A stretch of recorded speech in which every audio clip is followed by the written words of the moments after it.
예뻐 보인다 이렇게 베이징 언어하고 더불어서 문화 이야기, 여행 이야기를 같이 섞었던 책들입니다. 제목이 나는 노마드일까죠. 저는 개인적으로 뭐 제가 외부 강연을 한 것은 2008년에 귀국해서 그때부터 이제 강연을 좀 했었는데 처음에 그 PT 할 때 제 제목도 이게 똑같았어요. 그다음에 공무원이 돼서도 똑같이 제목을 잡았는데 전 스스로 항상 묻습니다. 내가 노마드인가? 이걸 물었는데 드디어 올해 노마드 라이프라는 책을 출간하고 노마드를 이렇게 설명하는 전도사 같은 역할이 됐는데 제가 이렇게 살았던 과정이 굉장히 노마드틱합니다. 자, 직업을 보시면 제가 처음에는 이제 미디어오늘이라고 하는 언론사에서 기자 생활을 시작을 했었고요. 그 다음에 99년에 중국에 가서는 PD도 했습니다. KBS에서 임시정부에 관한 다큐도 직접 제작도 했었고요. 그 다음에 2004년부터 중국 전문 여행사를 알자행이라고 하는 여행사, 지금도 검색하면 이제 홈페이지가 있는데 여행사를 지금도 경영하고 있고요. 그 다음에 2008년에 귀국에서는 한신대학교에서 중국 테마여행 플래닝이나 중국 다큐 제작 실습 같은 경우를 강의를 했었고요. 그 다음에 이렇게 많은 책을 썼던 작가이기도 하고 또 2010년 10월에는 공직 생활을 또 팔자가 없어서 했습니다. 관운이 좀 있었나 봐요. 그래서 전라북도 도청하고 국토부 예청인 새만금청에서 한 5년 정도 서기관하고 사무관급으로 같이 근무를 했었습니다. 그리고 1년 반 정도 전에 나와서 공직을 5년 그만두고 나와서 지금은 컨설턴트로도 중국 전문 컨설턴트, 그 다음에 이제 차이나 리뷰라는 중국 전문 잡지의 편집장, 그 다음에 이제 여러 가지 고문들, 그 다음에 요즘에 강의도 많이 하는데 이런 일을 하고 있습니다. 저는 영원히 노마드를 꿈꿀 거고요. 그 노마드의 이야기가 오늘 이야기의 중심입니다. 이 책이 이제 이번에 제가 출간한 노마드 라이프고요. 보시면 이 책의 이제 왼쪽에 있는 게 노마드 라이프의 뒷면 표지입니다. 그래서 제가 추천사를 좀 부탁했어요. 그랬더니 세 분이 써주셨는데 제일 위에 써주신 분이 만화가로 유명하신 박재동 화백입니다. 박재동 화백이 너무 멋진 단어를 제 뒤에 있는 수없이 많은 책 내용보다 더 훌륭한 글이어서 제가 이걸 뽑았는데 박재동 화백님이 써주신 말이에요. 새로운 황야 들판을 찾아가야 한다. 노마드들은 그런 말이었는데 정말 프루스트의 시에서처럼 남들이 가지 않는 길들을 가는 이야기들, 저는 이 책에서 그런 이야기를 주로 하고 있습니다. 오늘 강의 이야기 순서는 우리가 살아가는 이 시대, 왜 노마드즘이 필요한지에 대한 어떤 이 시대에 대한 이야기와 더불어서 그다음 노마드는 이제 누구인가, 그다음에 칭기즈칸으로 읽는 노마디즘, 그다음에 노마드가 되기 위한 어떤 나름대로의 방법들, 그다음에 노마드가 됐을 때 행복한 것들, 그다음에 제가 아는 노마드에 대한 이야기를 좀 하겠습니다. 정착민의 시대는 같다고 써 있어요. 여기 보시면 요즘에 이런 이야기가 좀 많이 들리죠. 10년 후에는 지금의 의사의 수요가 10분의 1로 줄어든다. 그 다음에 초등학생 절반이 지금 없는 직업을 가지게 된다. 그러니까 기존에 있는 우리가 보는 사회나 일이나 이 모든 패러다임이 다 바뀐다는 뜻입니다. 이거는 이제 박형규 교수라고 지난해 서울 인문포럼에서 했던 말이에요. 그리고 이제 우리 김제동의 톡투유에서 자주 나오는 송기령 다운소프트 부사장이죠. 우리나라 빅데이터의 최고 전문가인 이분이 말하는데 월급쟁이 시대는 사라지고 프리랜서의 시대가 온다, 이런 말도 합니다. 왜 이런 말을 할까요? 보시면 자, 기존에 이제 여기 제가 보여드린 인물이 누구죠? 강태공입니다. 강태공은 그냥 나이 80까지 강가에서 낚시를 합니다. 그러다가 80에 자기를 알아주는 주무왕을 만나죠. 주무왕을 만나서 폐업을 이뤘을까? 주나라를 세우고 나서 이제 제 나라의 왕으로 봉해지는 인물입니다. 자, 이때가 평균 BC 1000년 정도면 평균 연령이 몇 살이었겠어요? 한 40살? 이 정도 됐을 겁니다. 근데 70에 다시 나름대로 자기의 삶을 잡고 나중에 이제 한 15년 후 정도에 돌아왔을 때 자기 부인이 그때 부인도 오래 살았던 거야. 부인도 90살이라 사실 대단한 장수부부죠. 근데 먼저 이제 남편을 버리죠. 돌아왔을 때 이제 당신이 왕이 돼서 왔으니까 우리 잘 살아보자, 그러니까 이제 강태공이 물을 컵에 물을 딱 버리면서 이게 주워 먹을 수 있나 그런 이제 재미없는 고사입니다. 그렇지만 자 이제는 시대가 어떻게 되냐면 제가 옆에 보이는 것처럼 자, 보통 뭐 여러분들이나 남편분들이나 아니면 모두가 보통 이제 50살이 넘어가면 안정적이라는 공무원을 제외한 50살이 넘어가면 대부분 다 퇴직이나 그 다음 이모작을 준비해야 됩니다. 근데 이모작이라고 하는 것들이 기존의 방식에 기존의 직업에만 몰두해 있었을 때 이모작이나 삼모작이라는 게 가능하냐 쉽지 않죠. 그렇기 때문에 그 다음에 이제 더 많은 복잡한 상황 속에서 자기 자존감 있게 살면서 새로운 다음 이모작 삼모작을 준비할 수 있는가 이제 제 책은 그런 것에 관한 이야기입니다. 자 지금의 추세죠. 얼마 전에 시험을 치렀습니다. 공무원 시험, 구급 공무원 시험 보신 분도 있을지 모르겠는데 응시자수 사상 최대였습니다. 4,900명 선발하는데 17만 명에서 35.2대 1이고 이건 시험 본 인원이고 실제로 그냥 응시론 54대 1인가 되면서 어마어마한 경쟁률이 나왔죠. 자, 근데 공무원이란 것들 지향할 때 가장 좋은 게 이유가 뭐죠? 안정적이다. 공무원 연금이 나온다. 미래에 대한 나름대로의 어떤 것 때문에 사실 저도 공무원 생활을 해봤지만 정말 그 월급도 박하고 그런 게 공무원 생활입니다. 근데 여기에 전문의들은 다 빠지고 있습니다. 안정적이라는 말, 자기가 퇴근 제대로 할 수 있다는 말, 육아휴직 자신 말. 근데 이게 앞으로 그럴까요? 자, 이거는 그 우리나라 한국고용정보원이 그 영국에서 나온 자료입니다. 우리나라에서 지자체 중에서요, 30년 후가 되면 전체 지자체, 그러니까 우리나라 보면 시군까지 포함해서 260개 중에서 260여 개 중에서 80개가 사라집니다. 자, 그때 공무원이 있을까요? 이게 점차적으로 사라지게 됩니다. 근데 저도 이제 제가 전라북도 도청에 있을 때는 우리 이제 시군에도 많이 있죠. 가령 무주군의 인구가 3만 5천 정도밖에 안 됩니다. 근데 거기에 공무원이 한 400명 돼요. 근데 인구가 줄어들어서 30년, 10년 후에 20년 후면 이게 2만으로 떨어질 때도 과연 이 공무원 숫자가 유지될까요?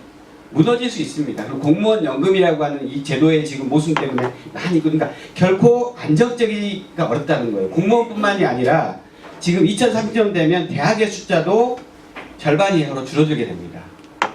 그럴 때 과연 우리가 꿈꾸는 공무원, 대학 이것들이 얼마나 의미가 있을지 여러분들이 자제한테도 여러분 스스로도 많이 회의를 가져야 한다는 거죠. 이거는 아래는 일본의 그 마스다 히로야라는 분이 쓴 지방 소멸이라는 겁니다. 우리는 일본의 왔던 가정을 그대로 밟아가는 모습이 강합니다. 물론 뭐 좋은 긍정적인 부분과 부정적인 부분이 있지만 이런 모습일 때 과연 공무원이 된 거예요. 저는 강의를 할 때 공무원 되지 말라는 말을 안 합니다. 제가 공무원을 해봤으니까요. 우리 이런 말도 요즘에 그죠? 내가 해봤으니까.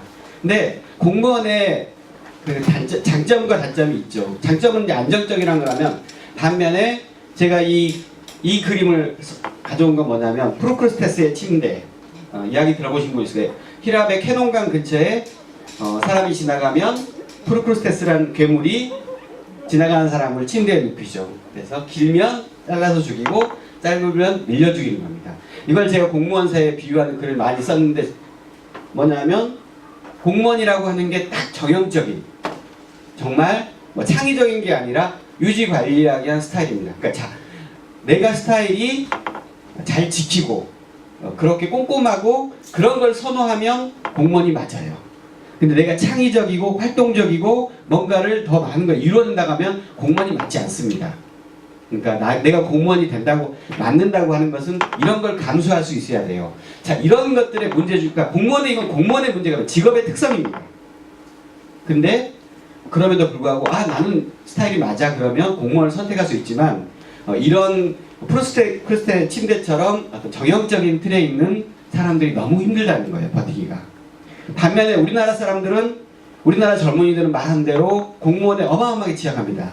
반면에 중국은 이게 뭐냐면 3W 카페라고 베이징 중간촌이나 신천 화장베이에 있는 그 곳입니다. 여기는 창업 카페예요. 창업 카페예요.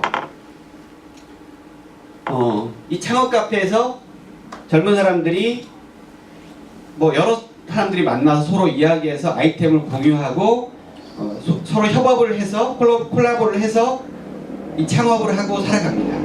근데 이렇게 만들어지는 매일 중국에서 창업하는 숫자가 15,000개라고 하죠. 반면에 우리나라는 뭐 그보다 훨씬 적은, 우리나라도 58배가 많습니다. 자, 한국이라는 나라, 중국이라는 나라, 이 거함입니다. G2를 넘어서 G1으로 가는 거함이 이렇게 열정적으로 뭔가를 찾고 아이템을 찾는 나라인데 우리나라는 그 옆에 있는데 똑똑한 사람들이 다 의사 되고 공무원 되겠다고 하는, 이 두 나라가 경쟁을 했을 때 원래도 덩치가 작았는데 이 나라의 어떤 앞날이 굉장히 걱정스러운 거죠. 그랬을 때 어떤 우리나라가 정말 지금처럼의 모습 정도로 갈 수 있느냐, 참 걱정스러운 겁니다. 좀 예제를 던진다면 그렇습니다. 역사라고 하는 것 아니면 세계라고 하는 게 이 모양이에요. 이거는 이제 장거정이라고 하는 명나라에서 유명한 재상이 한 말입니다. 차리우모 잘 살피고 나서 뒤에 모의하고 기획한 뒤에 움직이면 모의구동, 그 다음에 심사완료, 깊게 생각하고 멀리 내다보면 개무부중, 계획한 것 중에 이루어지지 못한 말이에요. 이 말의 전제 조건 중에서는 잘 살피고 그 다음에 기획할 수 있어야 한다는 거예요. 제가 밑에 있는 징비로, 우리는 기획하고 잘 살피지 못했기 때문에 임진왜란, 병자호란, 경술복치 같은 큰 치욕을 당했죠. 근데 지금도 마찬가지입니다. 지금 과연 이 나라가 과연 정말 잘 살피고 미래를 보고 정치를 하고 있냐, 아니면 외교를 하고 있냐, 저는 전혀 아니라고 생각합니다. 그런 면에서 너무 걱정스러운 거죠. 그래서 제일 중요한 건 이 시대를 읽는 겁니다. 이 시대를, 요즘에 이제 많이 유행한 말이 인사이트, 통찰력이란 말이 있죠. 근데 이 시대를 읽는 수단이 뭘까? 어떻게 하면 참고가 될까? 여러분들이 보는 미디어나 이런 쪽에서는 많지 않고, 미디어나 이런 것들, MBC, KBS 이런 공중파라고 하는 것들이 여러분한테 제대로 정보를 전달해주는 매체라고 생각하시면 정말 그건 잘못된 겁니다. 거기에는 수없이 많은 의도와 정치적인 목적이 있습니다. 가령 MBC나 KBS 요즘에 여론조사가 나오는 것에 가장 주목적은 뭐냐면요, 그 사장들 자리 보존하기 위해서 그냥 보수 정권 만드는 게 주 목적입니다. 의도가 개입되어 있는 가능성이 상당히 높아요. 반면에 제가 이 소개한 팟캐스트나 이런 쪽은 비교적 그런 것보다는 자유롭게 대가 논쟁을 하고 그 속에서 인기를 찾아가는 것 때문에 이런 팟빵 같은 것들입니다. 근데 통찰력이 뭐가 중요하냐면 가장 대표적인 인물이 누구예요? 통찰력의 대가 중에 하나가 제갈량입니다. 삼국지에 나오는. 제갈량은 어떻게 하죠?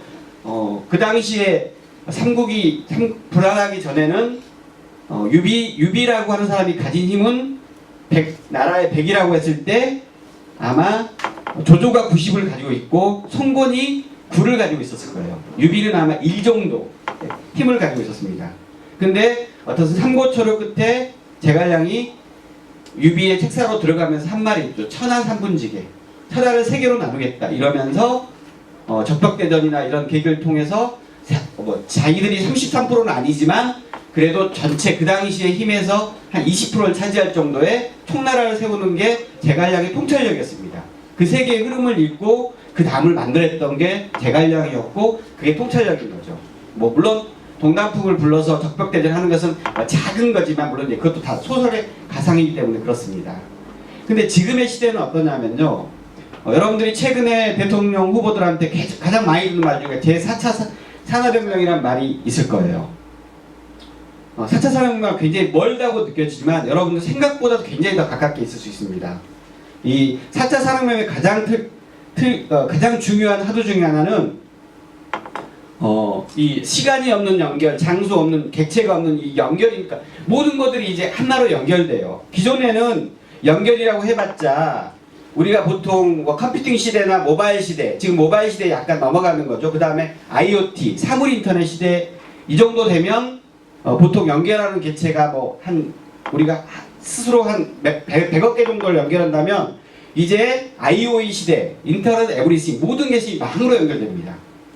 그 망의 세계가 얼마나 무섭냐면, 얼마나 이제 큰 영향을 주는가 하면요, 이게 이제 보통 IoE 기술이 보편화된 건데, 기존에 인터넷이나 정보통신, 빅데이터가 소용되던 공간이 제조업이 41%, 2015년일 경우 건설이 23%. 이 약간 유틸리티가 이런 정도, 보통은 약간 뒤에 있는 것들이, 지금까지는 뒤에 있는 것들이 이 정보통신이나 빅데이터, 네트워킹이 연결됐어요. 근데 지금은 어떻게 되냐면 2020년으로 되면 제조는 오히려 15%로 줄고 헬스케어, 보험, 은행, 컴퓨팅, 공공서비스, 교통 모든 것이 하나의 망으로 연결되는 시대가 됩니다.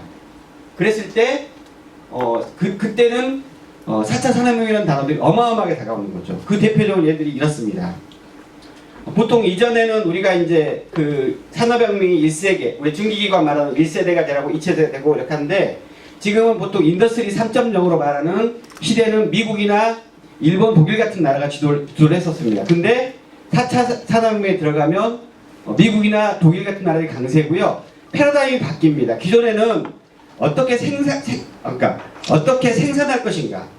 뭐 가령 중국에서 뭐를 생산하는 이런 게 중요했어요. 근데 이제는 생산을 왜 생산하는 건가 목적이 중요합니다. 생산이라고 하는 것은 중요한 하도가 아니에요. 오히려 3D 프린팅이나 이런 시대가 됐을 때는 생산이 오히려 물리적으로 거리가 물리력이 멀어진 곳에 생산 안 납니다. 대신에 가까운 곳에 생산을 하면서 생산이나 이런 것들 어려워진 게 아니에요. 이제는 뭐 기계가 생산한 로봇가 생산하는 시대가 됐을 때는 굳이 이렇게 되는 거죠. 그리고 기존에도 이제 중앙 집권처럼 일종의 어떤 뭐가 지배와 통제 시대였다면 이제는 분권화가 되고 연대와 보충, 자율적으로 모든 생산들이 이루어지는 시대가 되는 겁니다. 그래서 4차 산업혁명 요소들 이렇게 말하죠. 뭐 사물 인터넷이나 클라우드나 네트워크 이런 게 많았는데 가장 중요한 4차 산업혁명의 키워드 중에 하나가 제가 엉뚱한 이야기 같지만 이게 중요하기 때문에 먼저 말씀드립니다. 이게 빅데이터입니다. 여러분들이 아는 모든 생활하는 것들, 가게에서 보는 거나 이런 것들이 언어의 그 모든 센서나 카메라나 모든 망을 통해서 이 빅데이터, 한 누군가는 볼 수 있게 모아지는 빅데이터의 시대입니다. 이 빅데이터가 모든 걸 결정하는 시대예요. 자, 이런 것들이 어떻게 하냐면 보셨는지 모르겠는데 1998년에 에너비 오브 스테이트라는 영화가 있습니다. 윌 스미스가 나오는 영화죠. 이게 뭐였냐면 보신 분들은 기억할 텐데 이 윌 스미스가 도망가면 위성부터 시작해서 이 사람을 감시하는 시스템이죠. 다 감시합니다. 뭐 CCTV로 그때도 이 영화가 나왔어요. 근데 혹시 보신 분 있는데 올해 나온 영화 조작된 도시라는 영화가 나왔죠. 이거 보셨죠? 보신 영화 분이 있는데 이 장면입니다. 이 좀 이상한 변호사가 자기 사무실 뒤에다가 하나의 빅데이터 공간, 컴퓨팅 공간을 만들어 놓고 심지어는 모든 걸 조정하죠. 보는 것은 물론이고 가령 지나가는 차들의 어떤 네트워킹을 해킹해가지고 그 차를 마음대로 범죄 도구로 쓰죠. 이 시대가 별로 멀지 않았다는 겁니다. 이런 것들이 이제 정보망들이 이렇게 갖춰져 가는 것들이고요. 이런 과정에서 기업들도 바뀝니다. 자, 제너럴 일렉트릭 같은 경우는 여러분도 생각했을 때 이런 정도였죠. 옛날에 생각할 때 GE는 하드웨어 기업이었죠. 냉장고, 째겔치라고 하는 중선자탄이라고 하는 직원의 10분의 1은 매번 잘라내가지고 사람들을 무시막지했던 중성자산으로 유명한 째겔치가 있었죠. 근데 그 GE가 지금 바뀌었습니다. 시스코의 빌로라고 하는 CEO를 하고, 자, 이전에는 GE의 가장 큰 사업 중에 하나가 항공기 엔진을 엔진을 판매하는 거였습니다. 근데 지금은 판매 안 합니다. 항공기 엔진을 리스합니다. 리스라는 것은 빌려주는 거잖아요. 근데 이 빌려주는 걸 어떻게 관리하냐면, 관리를 하되 항공기 엔진에다가 모든 것을 다 데이터를 모읍니다. 그래서 항공기 엔진의 암호 수준이 어느 정도 되고, 지금 가령 보통 항공기 정비센터에서 엔진을 돌려보면 자기들이 빅데이터로 관리하면 이 엔진의 암호 수준과 소음이나 이런 것들을 다 측정해서 관리를 해주고 항공기 엔진이 가장 원활하게 돌아가게 해줍니다. 이러면서 항공기 보통 효율성들이 엄청나게 올라가고 있어요. GE로서는 성공하는 겁니다. 기존에 그 엔진 관리에서 디지털 트윈이라고 하는 시스템을 만들어서 어마어마하게 성공하고 있고요. 그 다음에 이것들을 단순하게 항공기 엔진뿐만 아니라 에너지나 플랜트 산업에도 똑같이 적용합니다. 빅데이터를 넣어서 이게 과연 그러니까 제대로 돌아가느냐 이렇게 관리를 하는 거죠. 그리고 이제 프레딕스라고 하는 프로그램을 또 만들어가지고 이 클라우드 기반의 회사를 만들어가는 게 G입니다. 자, 그리고 여러분들 많이 본 브랜드죠. 자라라고 하는 기업. 이거 아만시오 오르테가라는 사람이 1975년에 만든 패션 업체죠. 근데 2008년에 이 자라도 빅데이터로 바뀌었습니다. 기존에 우리가 패션 회사에 들어가서 직원들이 가장 뛰어난 직원은 뭐였죠? 진짜 디자인 잘하는 훌륭한 직원, 창의적인 직원이었죠. 지금은 패션 회사에 들어가서 내 창의적인 것으로 가면 그 직원은 가장 무능한 직원입니다. 빅데이터를 활용해서 누가 지금 가령 검색을 하는 20대 여성들이 검색하는 색깔이 뭐냐, 취향이 뭐냐, 나시가 뭐냐를 다 분석해서 자라 같은 경우는 일주 단위로 새로운 상품을 출시합니다. 그러니까 시장에서 당연히 가장 우리의 코드에 맞는 회사가 된 거예요. 그러면서 아만시오 오르테가는 세계 재벌에서 1위부터 3위로 왔다 갔다 합니다. 그러니까 그만큼 이제는 아이들이 창의적인 그런 것 못지않게 더 중요한 게 이 4차 산업혁명이나 기술을 이용해야지만이 살아남을 수 있다는 겁니다. 이게 어디에서 왔냐면 다빈치라고 하는 로봇, 수술 로봇도 똑같이 제공합니다. 이거는 이제 미국의 회사가 하는 건데 기존에는 복강경 수술처럼 좀 어려운 수술인데 지금은 모든 부분에서 수술을 이제 해갑니다. 기존에 이제 그 암도 복강경 수술 정도만 하다가 지금은 뭐 전립선 암이나 모든 암의 영역으로 가고 있는데 이건 로봇입니다. 물론 인간이 컨트롤하는 로봇이지만 아까 제가 의사 수요 10분의 1로 줄어든다고 했죠. 이런 다빈치 같은 로봇이 나오기 시작한 겁니다. 인간은 아무리 똑똑해도 감정의 동물입니다. 그래서 로봇 수술하다가 실수할 수 있죠. 그렇지만 로봇은 훨씬 더 세밀하게 수술합니다. 가령 로봇들은 복귀 안 합니다. 4개 정도의 구멍을 뚫어서 작은 내시경 같은 게 들어가서 수술을 컨트롤합니다. 훨씬 회복 빠르고 더 훌륭한 수술이 가능하죠. 앞으로 그러니까 응급실 정도 의사를 제외하고 나면 도대체 의사들이 쓸모가 없는 거예요. 여러분들 알파고처럼 지금까지 수없이 많은 CT와 MRI를 분석했던 로봇이 분석해주는 데이터를 믿을 거냐, 걔들이 제시하는 치료법을 믿을 거냐, 아니면 그래도 유능한 의사가 믿는 치료법을 믿을 거냐. 이거는 이세돌하고 알파고가 누가 이기냐가 똑같습니다. 로봇이 훨씬 더 정확하죠. 기존의 모든 빅데이터의 성공 사례와 실패 사례를 알고 있을 때 과연 우리가 신뢰할 것은 오히려 알파고 같은 로봇이 될 수 있다는 겁니다. 그때 의사가 어떻게 존립할 수 있을 것인가, 이런 거죠. 그러면서 일자리도 이렇게 바뀝니다. 기존에는 이거는 이제 여러분들이 미래창조과학부에 가면 쉽게 찾을 수 있는 데이터입니다. 저도 정부에서 영역을 많이 했지만 이런 정도의 책이 별로 없는데 대단한 재미있는 책이에요. 이 책에서 10년 후 대한민국 미래 일자리에 관한 데이터도 굉장히 괜찮은 책입니다. 그래서 보시면 이 책에 보면 인간에게 필요한 3대 역량이라고 가지고 이렇게 나와요. 근데 한번 보세요. 여기 보면 획일적이지 않은 문제인식 역량, 그 다음에 다양성의 가치를 조합하는 대안 도출 능력, 마지막이 더 걸작이죠. 기계와의 협력적 소통 역량. 이제 인간이 외국어가 이런 게 아니라 이런 기계와도 어떻게 서로 협력하고 콜라보를 할 수 있느냐에 따라서 인재가 될 수 있다는 겁니다. 이렇게 바뀌는 것들은 무서운 변화라는 거죠. 이때 내 아이가 이런 역량을 갖추고 있느냐는 굉장히 중요한 화두가 되는 겁니다. 그러면서 기존의 직업들도 바뀌는 거죠. 기존에는 은행원이 됐다면 지금은 은행원 필요 없습니다. 가령 모기지 전문가, 고액자산 관리가처럼 어떤 사람을 볼 수 있는 직업들이 필요한 거고요. 의료도 마찬가지다. 응급실 의사 정도만 남는 거예요. 나머지는 여기도 이제 잘못된 거 맞아. 암 진단 의사, 암은 빅데이터가 훨씬 더 잘합니다. 미래부가 능력에 좀 한계는 있겠죠. 언론도 마찬가지. 언론도 요즘엔 로봇이 기사를 씁니다. 야구 기사, 증권 기사, 로봇이 인간보다 더 습니다. 로봇은 30초 만에 30초도 안 걸리게 써냅니다. 분석해서. 그렇기 때문에 분야별 전문 기자 아니면 어떤 통섭적 잡지 발행가처럼 전체 전략들을 보고 할 수 있는 그런 전문가들만이 살아남을 수 있다는 거죠. 직업도 이렇게 되면서 확실히 바뀝니다. 왜냐하면 제가 그 말씀 로봇이 이제 인간의 제조의 역량을 대신하게 됩니다. 그러면서 사무행정, 공무원 같은 사람들이 하는 거예요. 아니면 직장에서 사모하는 사람들 역량 다 사라집니다.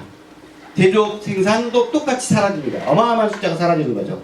대신에 늘어나는 직업이 있는데 생각보다 많지는 않습니다. 당연하죠. 로봇이 인간의 역할을 다 하니까 그때는 아마 로봇한테 세 받아서 인간은 뭔가 또 다른 일을 찾아내야 될 겁니다. 이런 것들이 우리 현장에서도 많이 바뀌었어요. 제가 이제 중국 전문가니까 이런 걸 하나 만들었는데, 기존에는 지금까지 중국과의 거래는 대기업이나 선진 물류, 그다음에 수출 이런 것들이 중심이었다면 앞으로의 시대는 바뀝니다. 이제 더 이상 수출하거나 이런 시대는 다 지나가는 거예요.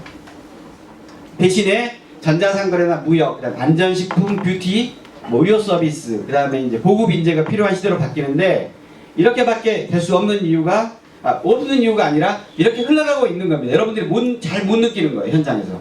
뭐냐면 우리나라에 중국에 수출하는 프로테이지입니다. 과거에 1992년 수교 이후에 매년 15%의 대중국 수출 성장이 한국을 이끌었던 굉장히 중요한 동력이에요. 근데 사드와 무관하게 벌써 2012년부터는 수출이 없어집니다. 그리고 감소율도 확 떨어지기 시작하죠. 2015년에 마이너스 5.6에서 작년에는 마이너스 9.3으로 떨어졌습니다. 올해는 지금 올 1, 2월은 반도체와 석유화학 때문에 좀 낮긴 하지만 궁극적으로는 10%까지 떨어진다고 보시면 맞을 겁니다. 자, 근데 한국은 뭐로 살았냐면 지금까지 전부 다 대중국 수출을 먹고 살았어요. 우리나라 수출 26%, 중국한테, 홍콩한테 한 6%에서 중화권들이 이렇게 중심이었는데 이제 사라지는 겁니다. 그렇게밖에 될 수 없는 이유가 이겁니다. 다른 건 아니고, 우리나라가 2013년만 해도 중국에서 핸드폰 1위였어요. 삼성전자가. 근데 그 다음에 3위로 떨어지고 그 다음에 6위로 떨어지고, 제가 여기까지 지난해는 7위나 8위 정도 떨어졌습니다. 그 다음에 현대차 2014년에 110만 대, 북경공장 하나로 110만 대 생산했어요. 근데 베이징에 있는 베이징하고 창저우 공장 만들었는데도 2015년에는 106만 대로 떨어졌습니다. 지금 사드 문제 때문에 전년 동기 대비 현대차는 50% 감소했고 기아차는 70% 감소했습니다. 이런 시대가 오는 거예요. 자, 우리나라가 기존에 중국한테 수출했던 것은 중국 기업한테 수출한 것도 있지만 대부분 다 삼성전자, 삼성전기, 현대자동차한테 부품을 수출해야 됩니다. 중간재를 수출한 겁니다. 그러면 중국에서 못하면 다 나와야 되는 거예요. 물론 이런 것들은 롯데같이 부동산 개발인데, 제가 제일 안타까운 것 중에 하나입니다. 가령 롯데 부동산 개발을 투자를 담당하는 롯데 같은 경우는 심양에 3조 원을 투자해서 심양 북역 앞에 3조 원짜리 프로젝트를 하고 있습니다.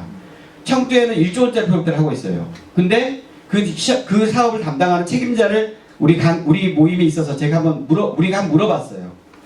자, 중국에는 완다나 스마오나 소호같이 대단한 상업 부동산 회사가 있다. 너희들이 도대체 롯데가 무슨 장신이 있어가지고 그렇게 어마어마한 투자를 했냐 물어봤더니 그 친구 하는 말이 그렇습니다. 우리 회장님께서 8,000달러의 국민들은 이런 부동산이 되고 10,000달러의 부동산은 이런 부동산이 되니까 투자한다, 이렇게 말하더라고요. 그건 말이 안 되는 겁니다. 중국 요소나 중국의 흐름에 대해서 전혀 생각이 없이 그냥 회장의 판단으로 한 거예요. 이거 다 털어먹고 나와야 되는 상황입니다, 지금. 근데 이 돈 다 어디서 나왔습니까? 여러분들 롯데마트에서 베트남으로 가든지 해야죠. 근데 왜 그러냐면 FTA 때문에 물류도 쉬워졌고 무역도 쉬워졌습니다. 반면에 이런 부분, 그러니까 반면에 그 중국은 노동도 춘절에 이제 고향 돌아갔다가 다른 친구가, 옆에 친구가 나보다 월급 더 받으면 그 친구 따라갑니다. 우리나라는 안 그랬잖아요. 내가 가서 일했으면 애사심도 있고. 근데 중국은 그걸 기대할 게 아니고 중국에서 정확한 합리성입니다. 중국은 다른 게 볼거리가 없어요. 무조건 나한테 더 많은 대우를 해주는 곳을 찾아가는 게 정상인 겁니다. 그건 전혀 문제될 건 없어요. 그거는 우리 가치관이 좀 이상한 거예요. 이상하다는 것보다는 우리가 좀 정의적인 스타일과 중국은 좀 합리적으로 움직이는 나라인 거죠.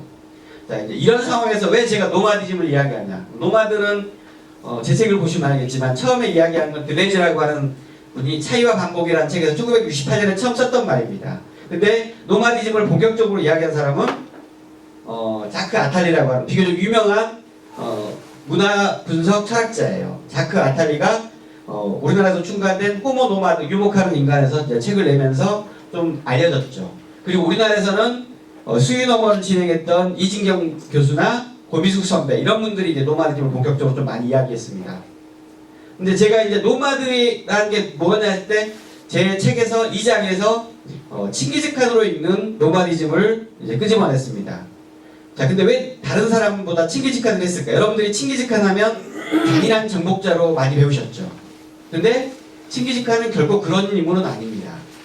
칭기즈칸이 세운 원나라는 중국의 왕조에서 원나라는 300년이 갔지만 나중에 그 칭기즈칸의 큰아들인 조치가 세운 캅차크汗국이나 둘째가 세웠던 그런 나라들은 500년 정도까지 갔던 대단히 큰 왕조예요.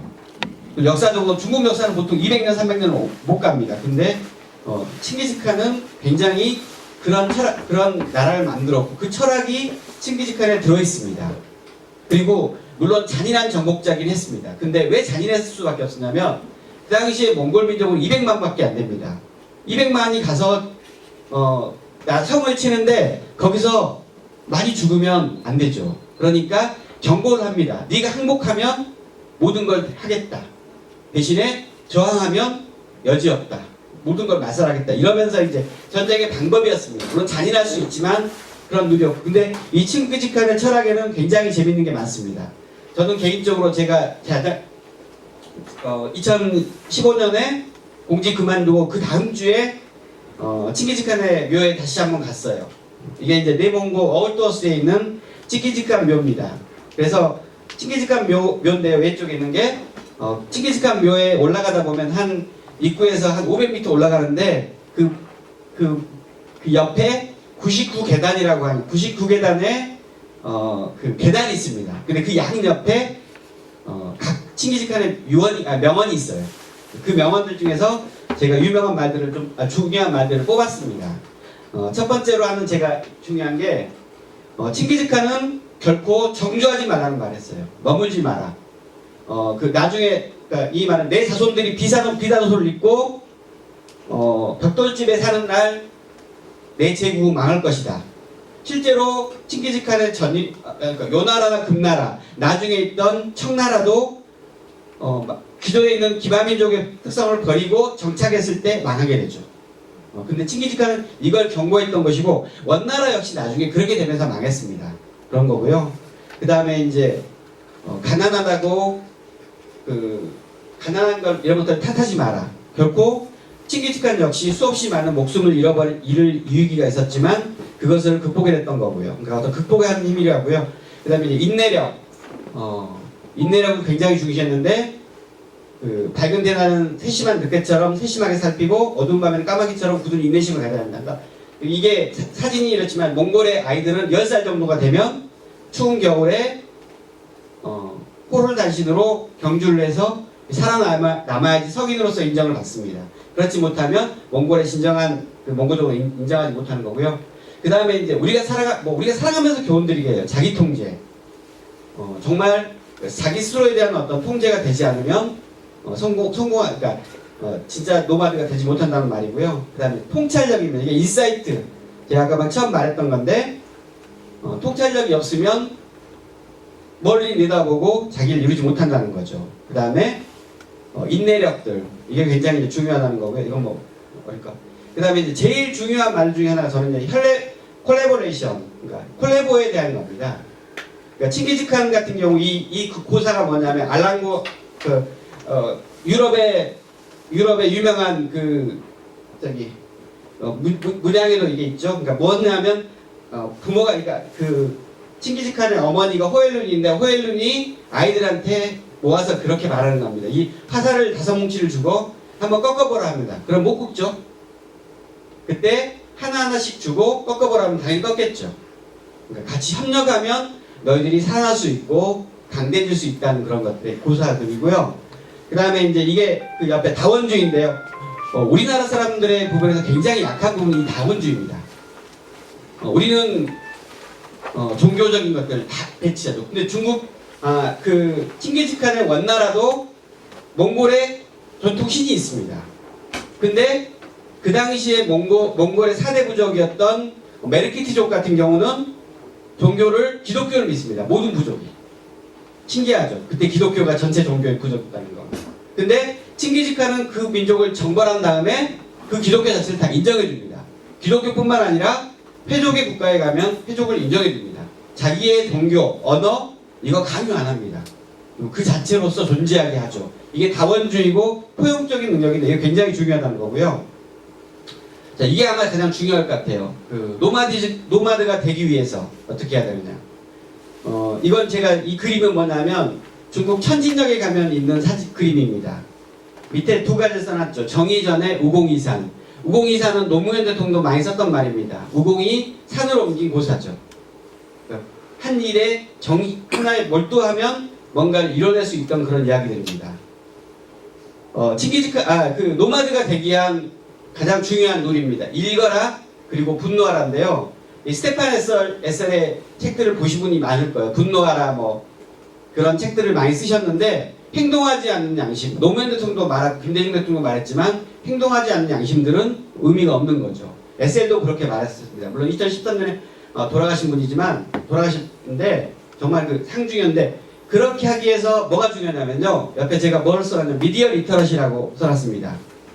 미디어 리터러시는 우리가 리터러시는 분석적인 읽기예요. 그냥 남이 주는 것을 내가 뉴스를 들어서 그냥 뉴스로 보는 게 아니라 분석적으로 읽어야지만이 제대로 볼 수 있다는 겁니다. 왜 저 사람들은 저런 뉴스를 썼을까? 그걸 읽어낼 수 있는 거죠. 노마드가 되는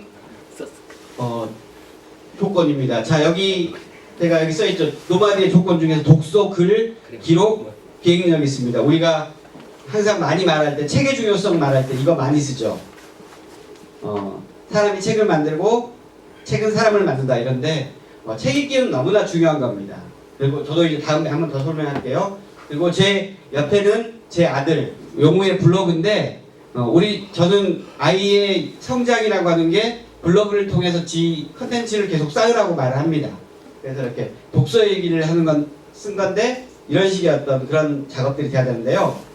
저 역시도 마찬가지였습니다. 제가 이거 대학교 다닐 때 학생증 그때는 저희는 학교 책 빌릴 때 그 독서 대장에 썼습니다. 제가 대학교 다닐 때 하루에 평균 한 권씩은 꼭 읽었어요. 대학교 4학년 동안. 그래서 그걸 가지고 그런 그 책을 읽기를 했다면 제가 그 자체로서는 아무 책은 그냥 지나가면서 읽을 수 있습니다. 근데 제가 대학교 4학년 때 하이텔을 시작했었습니다. 하이텔을 시작해서 하이텔에다가 서평을 썼어요. 하이텔 리터란에. 그러면서 제가 그때부터 사람들하고 이렇게 책으로 소통하는 방법을 배웠어요. 그러니까 제 책 독서 서평은 그냥 책 이야기만 쓰는 게 아니라 책의 이야기와 저의 경험들을 서로 교체하면서 좀 썼어요. 그러면 사람들은 읽을 때 약간 관음적이 좀 약간 사생활을 훔쳐보는 듯한 느낌을 줬어요. 굉장히 제 서평이 많은데 그건 나중에 전자책으로 제 책에는 들어가 있지 않지만 전자책으로 나왔는데 이런 책 읽기를 통해서 약간 소극적인 한 친구가 변모될 수 있었던 겁니다. 나름대로. 그러니까 뭐 시라는 시지만 나를 키운 건 파라리 독서일 수도 있는 거죠. 이런 책 읽기 같은 경우는 제가 중국 할 때도 많이 중요합니다. 중국 사람들의 정서를 읽을 때 단순하게 우리가 문화책들 문화책으로 읽어서는 별로 의미가 없습니다. 오히려 소설 같은 경우 이화나 모옌 아니면 차원셴 같은 소설을 읽다 보면 중국의 이 순박한 중국에 제가 찍은 그 삼국지의 고향에서 이런 중국 사람들의 본성들을 좀 알 수 있습니다. 뭐 이런 것들이 오는 장점들이고요. 제가 시간이 없는 관계로 그 다음에 이제 중요한 건 글을 쓰는 사람이 리더라는 겁니다. 결국은 나중에 더 많은 결정을 해주는 게 글을 쓰느냐 못 쓰느냐죠. 저는 글을 지금도 일주일에 2-3권 이상을 쓰는데 이거는 가령 오마이뉴스에 제가 많이 쓰는 건데 이거는 뭐 그러니까 아주 사적인 글들도 나름대로 정리해서 써가면 나름대로 재미가 있다는 거죠. 재미가 있는 내 기록이 되고 나중에 이게 바뀌어질 수 있습니다. 그리고 글쓰기에 관한 수없이 많은 텍스트가 있죠. 강홍수 선배 대통령의 글쓰기 같은 좋은 책들이 있습니다. 제가 이거는 다른 책 선전이지만 최근에 지난 한 달 전에 나온 책입니다. 아주 재미있는 책이에요. 혹시 꼭 여러분들이 읽어봤으면 하는 책입니다. 먹고 사는데 걱정 없는 1% 평생 일할 수 있는 나를 찾아서. 제목이 굉장히 길죠? 자, 근데 이게 뭐냐면 1% 내가 1%가 될 수 있느냐가 여부에 대한 이야기입니다. 1%가 되는 방법이 뭐라고 되어 있냐면 여기 옆에 있습니다. 이분은 굉장히 이제 유명한 강연자기도 한데요. 회사로 경영했던 사람입니다.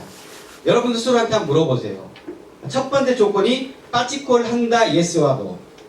여러분들이 도박을 하면 도박을 하는 사람들은 아마 뭐 많지는 않겠지만 일부가 되겠죠. 근데 그보다 더 옆에 있습니다. 전철 안에서 모바일 게임을 일상적으로 한다. 이게 뭐냐면요, 우리가 중요한 자기가 나름대로의 책을 읽거나 자기 변화를 가질 수 있는 시간 동안에 만약에 지하철 안에서 게임을 하거나 다른 이렇게 놀이로만 소일하는 사람들, 여러분들이 그 사람에 들어가지 않으면 상이, 왜냐하면 지금 지하철에 한 칸에 200명이 탔다. 근데 여러분들은 만약에 책을 읽는 사람이다. 그럼 여러분들은 제가 보건대는 2~3명 되기 힘들 거예요, 요즘에. 내가 그러면 그렇게 얻는 지식으로 2~3%에 들어갈 수 있는 겁니다. 과연 여러분들의 아이들이 그런 건가? 책이라고 하는 게 단순한 두 가지가 있습니다. 하나, 인내력이 있어야지 책을 읽을 수 있고, 그 책을 통해서 진짜 자기가 되는 거거든요. 또 이제 밑에 있지만 한 달에 한 권 이상의 책을 읽는다. 책을 읽어낼 수 있는 사람들이 리더가 될 수 있다는 거예요. 이분 말은. 그 밑에 많죠. 회사에서 작업이 아닌 일을 한다. 남이 시켜주는 일을 하는 게 아니라 이런 이야기고, 나만의 영업 전략과 프레젠테이션 기술들이 있다. 그러니까 이런 나름대로의 용도를 가지고 있으면 앞으로의 시대, 제가 말한 노마도 똑같았기 때문에, 비슷했기 때문에 제가 이 책을 예로 든 겁니다. 그래서 이런 1%가 될 수 있어야지만이 자기가 살 수 있다는 거죠. 자존감 있게. 그 다음에 이제 정말 중요한 가끔만 제가 차리 후모했죠. 모의한다는 게 기획하는 능력입니다. 세상에서는 기획하는 사람과 기획하지 않은 사람은 나눠져요. 조직에서. 내가 기조실에 가는 사람들, 전략실에 가는 사람들은 기획할 수 있는 사람입니다. 그런 부분들인데 내가 기획에 관한 책도 많이 있어요. 이 친구가 잘 썼는데 그나마 이런 기획을 할 수 있는 것들이 굉장히 중요한 능력이고, 이것도 그냥 내가 천재적으로 기획하는 사람은 없습니다.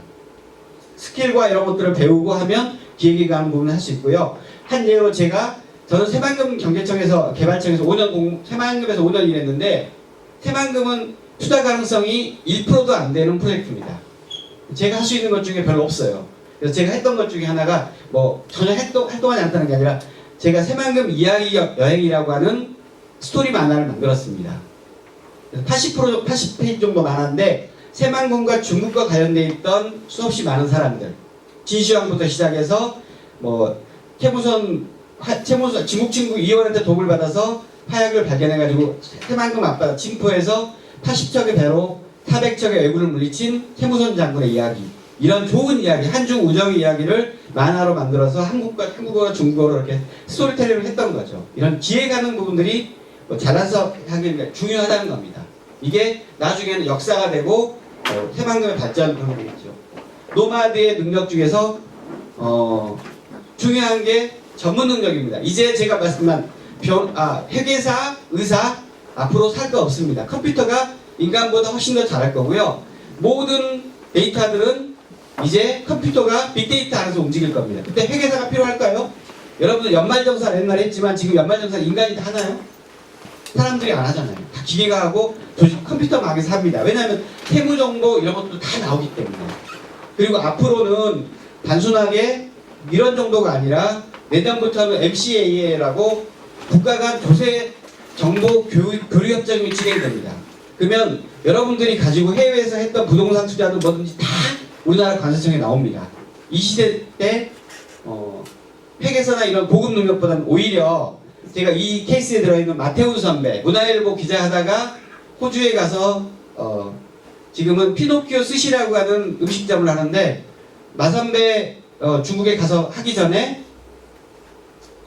한국에서 조선호텔에 가서 퇴근하고 6시부터 1년 동안 스시를 배워서 거기 가서 이제 가족이 먼저 갔었는데, 거기 가서 스시 음식점에서 굉장히 나름대로 재밌게 잘 삽니다. 이런 전문력이 필요한 거예요. 얼마 전에 방송에서 소개됐는데, 호주 가서 그냥 용접 기술이, 물론 아직은 로봇이 따라오겠지만 아직은 인간이 할 수 있는 영역 중에 하나입니다.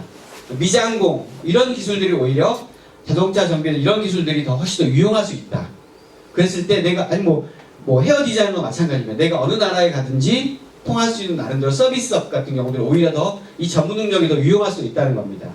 그러면 또 외국어 이게 이제 살아가면서 여러 가지 케이스가 있는데 영어와 중국어는 필요합니다. 여러분들이 아이들이 물론 어렵죠. 근데 요즘 저희 때랑 달리 요즘 애들은 비교적 언어를 제대로 배웠기 때문에 중요하고 하면 제가 이제 그 여행사를 하면서 대결 차이용의 중국 언어 문화 캠프를 제가 진행을 했었어요. 처음에 80명을 시작해서 300명까지 했었는데 아이들한테 제가 제일 강조했던 것은 왜 중국어를 배워야 하는지, 앞으로 왜 중국이 중요하고 네가 중국어를 못했을 때와 했을 때의 차이를 가르쳐줘서 그거가 동기부여가 더 중요했습니다. 일주일 동안, 8일 동안 중국어 배우는 건 별 의미가 없었죠.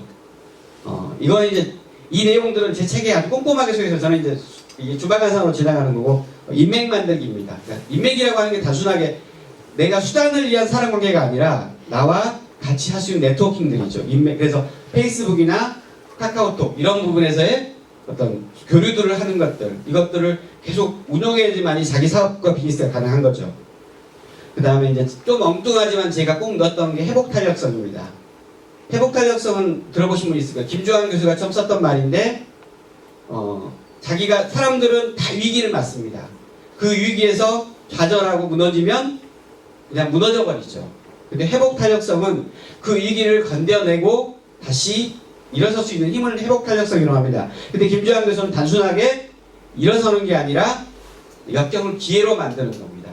근데 이때 제일 중요한 게 뭐냐면 자존감이에요. 요즘에 자존감 수업이라는 책이 인기가 많은데 내가 정말 존귀한 존재고 하는 느낌이에요. 그래서 자존감에 대한 게 있으면 이 회복탄력도 자연스럽게 만들어져요. 그래서 여기 보면 제가 이 다영 김현승 선생의 시를 한 것은 눈물이란 시입니다.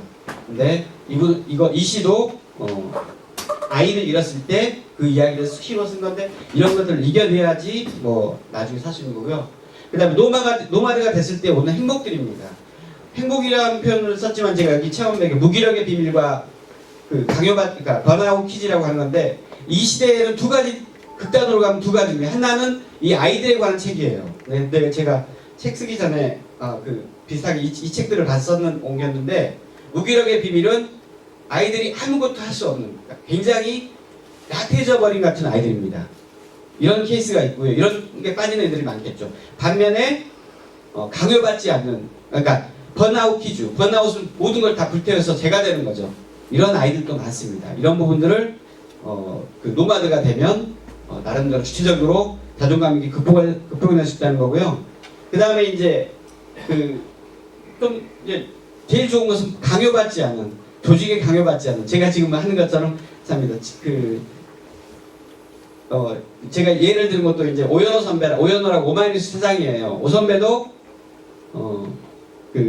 이 예를 들었던 건 이제 두 가지입니다. 하나는 이제 우리나라의 미래 모델을 잡을 때 흔히 우리가 제일 어려운 것 중에 하나가 이제 모델이 없는 건데 이 오연호 선배 같은 경우는 덴마크 모델을 하고 우리도 행복해질 수 있을까라는 책을 통해서 출간하고 오 선배의 대부분의 일상을 지금까지 1년에 500회 정도 강연을 다녔습니다.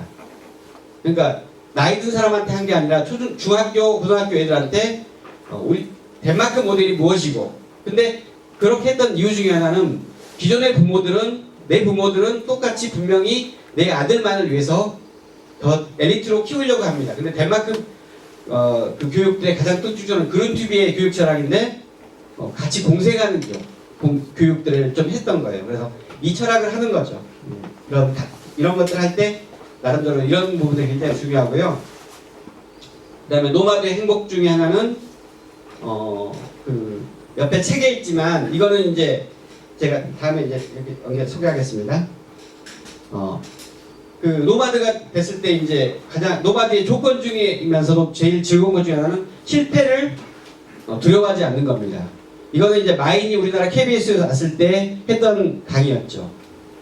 질문을 답입니다. 25살짜리 청년이 물어봤을 때 하죠. 뭐 10대라면 열심히 공부하고 20대라면 누군가를 따르세요. 근데 대기업이 아니라 중소기업. 왜냐면 대기업에 가면 여러분들은 부품밖에 안 됩니다. 반면에 중소기업에 가면 나름대로 자기의 기획과 룰들이 있다는 거죠. 그런 이야기를 했었고요. 그 다음에 서른 전에 중요한 것은 회사가 아니라 오히려 사람일 수도 있다. 이런 이야기를 하고, 그 다음에 40대가 되면 새로운 일을 벌리지 마라. 자기가 잘하는 걸 찾아가라. 이런 말을 합니다. 왜냐하면 40대부터는 내 능력을 아무리 갈고 닦아봤자 새로운 젊은 애들보다 더 잘할 수 없다. 이런 말이에요. 그리고 50대 되면 새로운 사람을 젊은 애들 밀어줘라. 차라리 투자를 해라. 이런 말들을 하는 거죠. 그러니까 근데 중요한 것 중에 하나가 이렇게 나름대로 실패를 두려워하지 않는 힘입니다. 또 하나는 혹시 뭐 종교 때문에 못 보신 분이 있겠지만 이게 법륜스님의 증문즉설이라고 하는 겁니다. 법륜스님은 이제 우리나라에서 많은 책으로도 알려져 있죠. 근데 감정에 대해서 법륜스님의 말하는 그 강의의 가장 큰 여러 가지 이야기했지만 저는 가장 중요한 것 중에 하나가 감정에 치우치지 말라. 그다음 평정심을 유지하라는 거죠. 또 하나는 20살이 넘어가면 스스로 주체적으로 삶을 살아라. 아이들도 마찬가지고 부모도 마찬가지다. 의탁하지 말고 의탁하더라도 분명히 계산해서 하라. 이런 이야기인데 이런 이야기들이 굉장히 저는 중요하게 생각합니다. 그리고 이제 또 중요한 건 세상 살아가면서 가장 중요한 게 친구다. 수윤어머, 그러니까 이거는 이제 고미숙 선배인데요. 그 선배는 90년대 중반 정도에, 90년대가 2000년대 중반 정도에 초반에 수윤어머라고 하는 이진경 선생하고 같이 지식공동체를 만들어서 지금까지 꾸려오고 있습니다. 근데 그 수윤어머, 지금은 바뀌었지만 수윤어머의 가장 큰 정신은 친구입니다. 연암도 말하고 모든 지식인들이 말하지만 나이는 아무 중요한 것도 아니에요.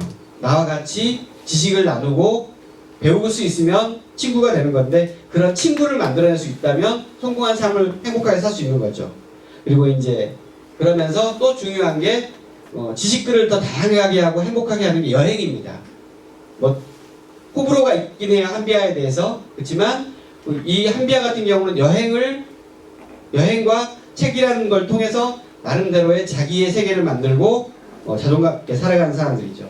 또 하나는 제가 이제 그 책에서 소개하는 게 좀 걷는 것들. 우리 살아가면서 일상에서 그냥 이렇게 잃어버리잖아요. 그래서 걷는 것들에 대한 연습들을 좀 하는 겁니다. 제 핸드폰에, 제 손에도 싸디싼 샤오미 밴드 2가 있습니다. 그래서 하루에 몇 보를 걷는지 오늘 10,000보 이상 걸었는데 이렇게 체킹하면서 좀 하루에 10,000보 정도 걷는 그런 문화가, 그런 게 자기를 하는 거고요. 이게 이제 가장 긴 걸음으로 나오면 원래 책도 많이 나와도 산티아고 순례길을 가는 나름대로 자기의 이런 시간들을 만들어낼 수 있다는 거죠. 그 다음에 이제 유비 노마드. 노마드가 되려면 정보 통신이 더 밝아야 됩니다. 이 유비 노마드는 유비쿼터스 플러스 노마드인데 잠깐만 제가 처음 말했지만 이 빅데이터나 이 정보 통신 세상하고 자기를 격리하면 그 사람은 뒤떨어진 사람이 될 수밖에 없어요. 그런 이야기들을 이제 담은 거고요.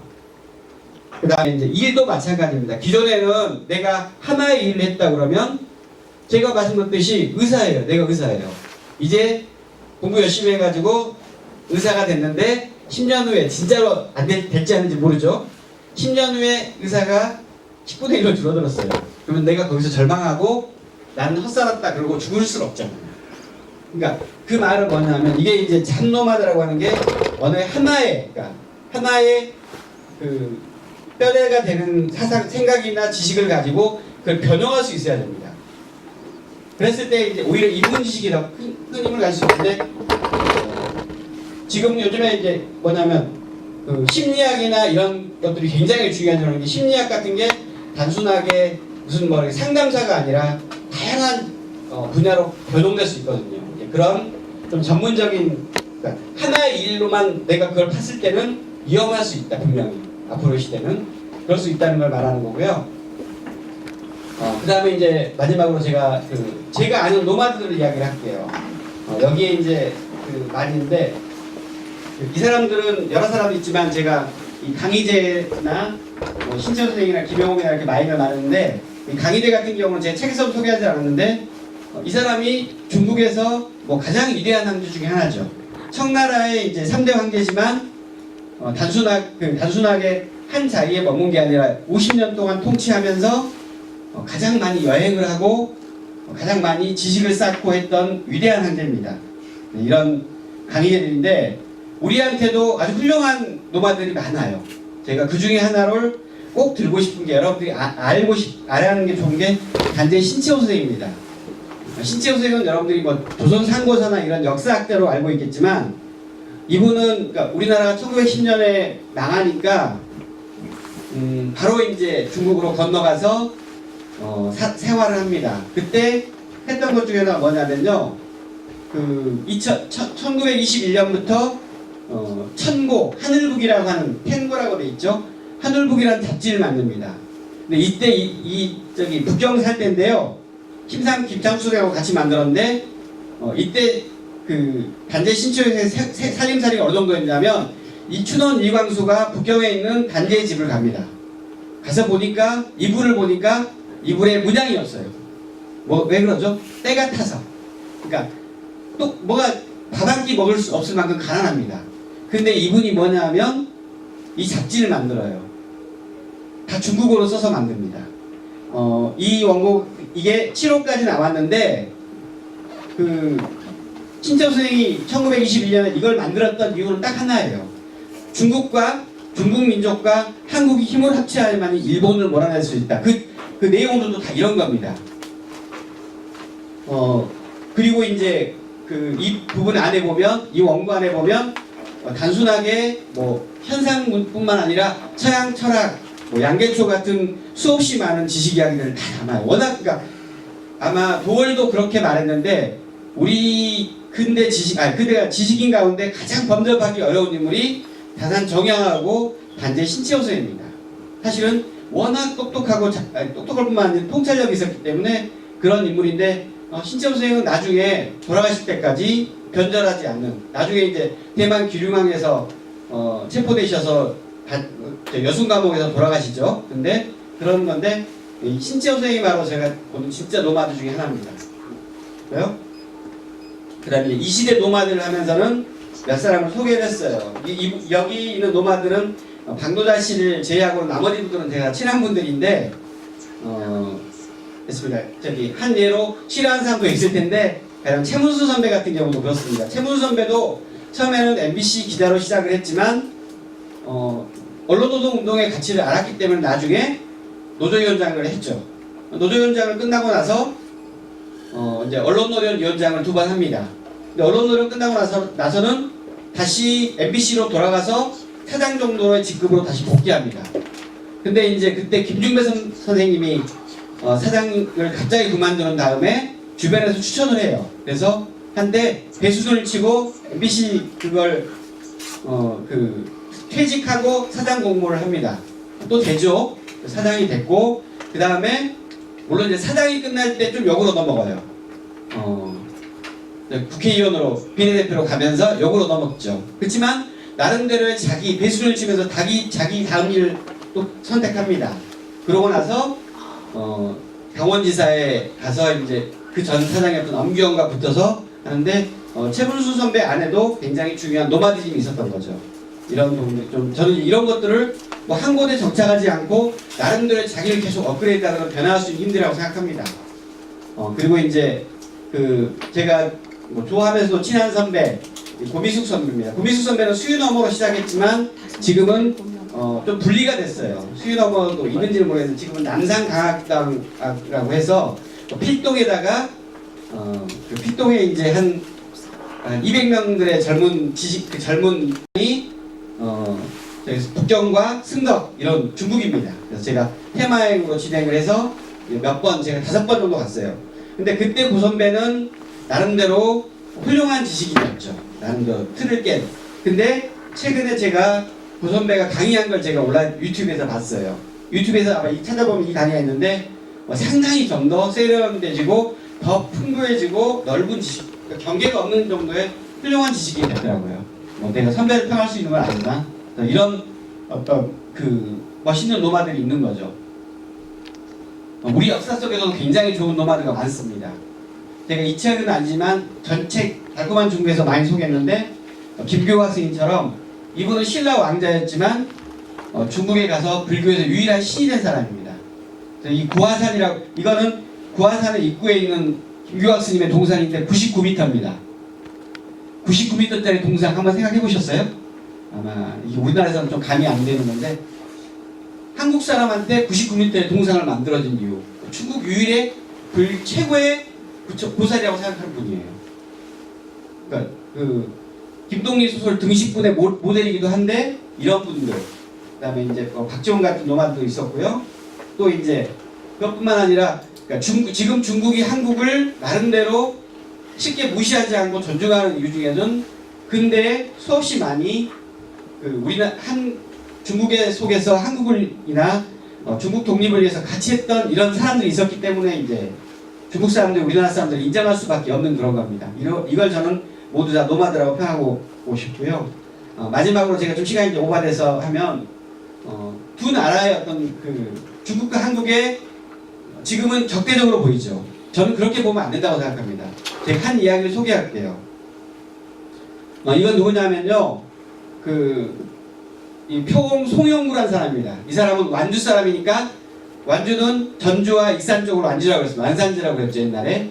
이분이 1593년 임진왜란이 1592년이니까 1년 후죠. 그때 정철의 서장관으로 북경을 갑니다. 베이징에 갔는데 그때 자기 숙소에서 불을 떼주는 사람이 있어요.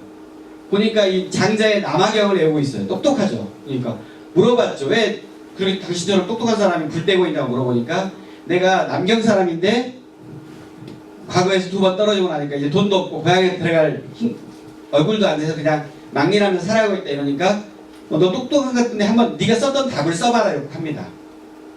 그러니까 이제 주지번이 주지번이라는 사람이었어요. 주지번이 딱 쓰죠. 보니까 딱 충고를 해줍니다. 야, 너 문장은 너무 좋은데 과거의 형식하고 맞지 않다. 이렇게 고치고 그러면 훌륭한 문장이 될 거다. 이렇게 말해주고 또 돈도 좀 줍니다. 공부 좀 열심히 하면 되니까 열심히 해봐 이렇게 하고 줘가지고 송영굴은 조선으로 돌아오죠. 근데 3년 후죠. 1595년에 주지번이 중국 회시에서 장원으로 급제합니다. 남경에 가면 주장원방이라고 해서 주지번의 고향집에 마을의 이름이 주장원방이에요. 주지번이 장원을 배출한 말의 뜻인데 급제하고 이 사람이 1606년 그로부터 한 11년 후죠. 이제 조선에 옵니다. 그때 이제 황태손 만력제의 손자가 태어났다는 것을 알리기 위해서 조선에 오는데 조선에 찾아왔다가 제일 먼저 물어보는 게 송영구 선생이 어디 있냐고 물어봅니다. 근데 이제 처음에는 죽었다고 그래요. 왜냐하면 송영구 있는 마을까지 가면 너무나 번거롭잖아요. 죽었다고 하는 나중에 이제 밝혀져가지고 주지번이 다른 일행들 다 떠치고 전주로 내려갑니다. 근데 그때 전주에 없었어요 주지번이. 그래서 여러분들 전주 객사에 가면 꼭 이걸 보세요. 풍패지관. 풍패지관의 뜻은 뭐냐면 폐주가 풍연하고 폐주가 항고조 유방, 표한제 유방의 고향입니다. 그러니까 전주시의 고향이잖아요. 조선 고향이어서 왕을 낳던 그곳에 있는 관청이라는 뜻에서 풍패지관이라는 걸 선조가 옵니다. 그리고 서울에 와서는 선조가 부탁을 해요. 이 명륜당 역시도 주지번의 글씨입니다. 성균관 가면 뒤에 있는 글씨가 명륜당이죠. 주지번은 이 글자를 써줍니다. 그것뿐만 아니라 이제 영은문이라고 하는 것도 써주고 또 선조한테 화첩도 그려주고 이러는데요. 근데 전주에 왔다가 익산에 가서 다행히 송영구를 만납니다. 그래서 송영구가 칠곡 청풍 군수로 있다가 성주 목사로 이제 승진하는 단계여서 마침 익산의 고향집에 있었어요. 그래서 고향에 가서 이것도 주지번의 글씨입니다. 주지번의 선영이 있는 곳에 가서 낙모당 사모하고 그렸던 마음에 집이라는 뜻의 글자를 써줍니다. 그리고 나중에 송영구의 택도 잡아줘요. 굉장히 풍수에도 가깝던 사람이니까. 저는 이런 이야기들, 한중간에 아주 아름다운 이야기들이 많거든요. 이스토리뿐만 아니라 이런 이야기들처럼, 그러니까 저는 전라북도에도 이런 이야기를 알긴 하지만 중국 사람들한테 유학생 모집하고 할 때 이렇게 좋은 스토리가 되어 있어요. 그러니까 이런 이야기들을 많이 알고 스토리텔링이 되고 그러면 지금처럼 이렇게 한중 관계도 답답하지 않을 거라고 생각을 하거든요. 그래서 이제 그런 이야기를 제가 한 예로 마지막으로 써봤고요. 저는 지금은 말한 대로 노마드의 가장 큰 특징은 직업이 많다는 겁니다. 한 곳에 하지 않는데 저는 지금 유니월드라고 하는 홍콩과 중국의 다양한 지사를 가지고 있는 회사의 한국 지사장으로서 이제 주로 일을 하고 있고요. 그 다음에 차이나 리뷰라고 하는 산동 출판그룹에서는 중국 전문 잡지 편집장을 하고 있고, 뭐 여행사도 하고 있고, 또 이제 강의도 지금 하는 노마드 라이프나 그 다음에 인사이트 중국이라고 해서 중국을 좀 제대로 보는 그런 강의를 좀 많이 하고 있고요. 제가 아까 말씀드렸듯이 사람이 만나는 건 굉장히 중요한 겁니다. 그래서 저도 여러분 오늘 어쨌든 저와 이렇게 만났는데 페이스북이든 뭐 아니면 필요한 메일로든 이렇게 서로 소통하면서 교류하면 여러분들의 오늘 1시간 넘게 이 시간을 쓰시는데 좀 더 알찬 결과물이 되지 않을까 싶습니다. 네. 뭐 제가 여기 제 이 파일은 제가 필요하시면 드리기도 하니까 여기서 뽑아가셔도 되고요. 제가 바탕화면에 있으니까 제 이제 그 이야기는 이렇게 마치고요. 혹시 이제 궁금하거나 아니면 뭐 제 이야기를 했는데 도대체 이건 도저히 신뢰가 안 된다, 믿지 못하겠다, 그런 거 있으면 질문 과감하게 이렇게 물어보시면 제가 또 이렇게 같이 하고 잠깐 이렇게 질의응답 받도록 하겠습니다.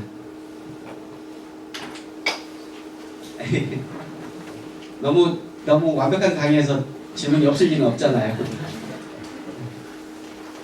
네. 없으신가요? 배고프시고 밥 먹으러 가셔야 되죠? 네. 없으면 없죠? 네. 그러면 제가 이렇게 강의를 마치고요. 대책은 저기 있으니까 혹시 필요하시면 아마 많이 할인해 줄 거니까 사가셔도 됩니다. 고맙습니다.